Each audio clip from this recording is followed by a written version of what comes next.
സംസ്ഥാന സ്കൂൾ കലോത്സവത്തിൽ പവിഴമല്ലി വേദിയായ ടൗൺ ഹാളിൽ മിമിക്രി മത്സരം കാണുവാനും ആസ്വദിക്കാനും പ്രദേശവാസികൾ ധാരാളമായി എത്തി. അധ്യാപക വൃത്തിയിൽ നിന്നും വിരമിച്ച 3 സുഹൃത്തുക്കൾ മത്സരം ആസ്വദിച്ചാണ് മടങ്ങിയത്. 64ാമത് സംസ്ഥാന സ്കൂൾ കലോത്സവം തൃശ്ശൂരിൻ്റെ വിവിധ വേദികളിൽ നടക്കുമ്പോൾ പൊതുവെ വേദികൾ ശുഷ്കമാകുന്ന മിമിക്രി വേദി ഏറെക്കുറെ സമ്പുഷ്ടമാണ്. പവിഴമല്ലി എന്ന് പേരിട്ടിരിക്കുന്ന തൃശ്ശൂരിലെ ടൗൺ ഹാളിൽ പ്രത്യേകിച്ച് തന്നെ ഇതിൻ്റെ ആസ്വാദകരായിട്ട് എത്തിയിട്ടുള്ളത് തൃശ്ശൂരിലെ റിട്ടയർഡ് അധ്യാപകരായിട്ടുള്ള 3 സുഹൃത്തുക്കളാണ്. മുമ്പേ തന്നെ അനുകരണ കലയോട് വളരെയധികം താല്പര്യമുള്ള ഒരു വ്യക്തിയാണ് ഞാനിവിടെ ചാഴൂർ LP സ്കൂളിലെ അധ്യാപകനാണ്. ഈ മാർച്ചിൽ റിട്ടയർ ചെയ്യുന്ന ഒരു അധ്യാപകനാണ്. ഞാനും എൻ്റെ സുഹൃത്തുക്കളും കൂടിയിട്ടാണ് പരിപാടി കാണാൻ വേണ്ടി വന്നത്. ഈ മത്സരത്തെക്കുറിച്ച് പറയുകയാണെങ്കിൽ എല്ലാ മത്സരങ്ങളും നല്ല രീതിയിൽ തന്നെ നല്ല നിലവാരത്തോടു കൂടി തന്നെ വന്നു. പിന്നെ ജഡ്ജ്മെൻറ്റ് നടത്തുന്നത് മറ്റുള്ളവരായതുകൊണ്ട് നമുക്ക് പറയാൻ പറ്റില്ല. എങ്കിലും ഈ അനുകരണ കല ഇപ്പോഴും വളരെ ശക്തമായ രീതിയിൽ നടന്നുകൊണ്ടിരിക്കുകയും കുട്ടികൾ അതിൽ താല്പര്യത്തോടുകൂടി പങ്കെടുക്കുന്നുള്ളത് കൊണ്ടും ഒരു അനുകരണ കലയെ ഇഷ്ടപ്പെടുന്ന ഒരു വ്യക്തി എന്ന എനിക്ക് വളരെയധികം സന്തോഷമുണ്ട്.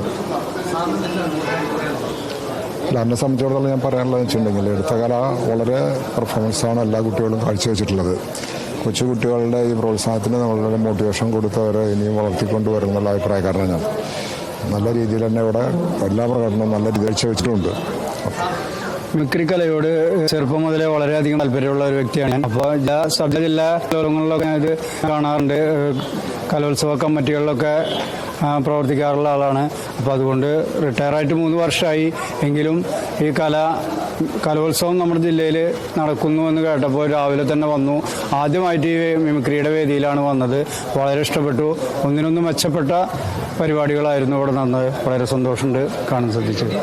4 ദിവസങ്ങളുണ്ട്. ഏതൊക്കെ വേദികളിലായിരിക്കും ഇനി അറബനമുട്ട്, അതുപോലെ സംഘനൃത്തം, അതുപോലെ മോണോ ആക്ട് വേദികളൊക്കെ ഒന്ന് കാണണമെന്ന് ആഗ്രഹമുണ്ട്. എല്ലാ ദിവസവും കൂടി ഉണ്ടാവും. ഇനിയിപ്പോൾ സംഘനൃത്തം വളരെ ഇഷ്ടപ്പെടുന്ന ഒരു കലാരൂപമാണ് സംഘനൃത്തം. അങ്ങനെ ഈ കലാവേദിയെ സമ്പുഷ്ടമാക്കിയാണ് ഈ അധ്യാപക സുഹൃത്തുക്കൾ. ക്യാമറ പേഴ്സൺ പ്രതിഭ അങ്ങാടിക്കൊപ്പം കേരള വിഷൻ, തൃശ്ശൂർ.